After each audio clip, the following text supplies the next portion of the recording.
So someone asked me, can we be sinless?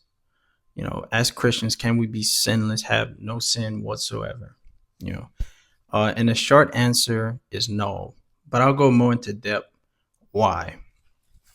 Okay, so let's get right into it.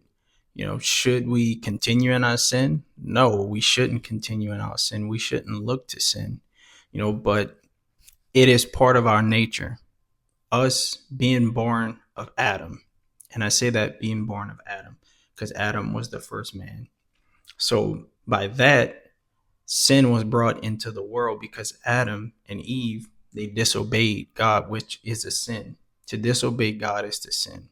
So if that's a little short history of that. Um, but anyway, so the point is what this person was asking me, can they be sinless? No. Should you strive to be sinless? Yes. You should strive as much as possible, to show God how much you love him and how you don't want to do these bad things. But if you are to slip up, and have a mishap, we shouldn't continue in our sin. I should say that. We shouldn't continue in our sin. But God doesn't beat us over the head if we have a mishap. If we mess up every now and then, because we all gonna mess up every now and then, because the person was explaining to me, they feel that their leader, or who's ever above them, it doesn't have to be a leader, but they say that they think that he doesn't have any sin. He don't see him do anything. Well, every man has sin, no matter who the person is. We all have sinned and come short of his glory.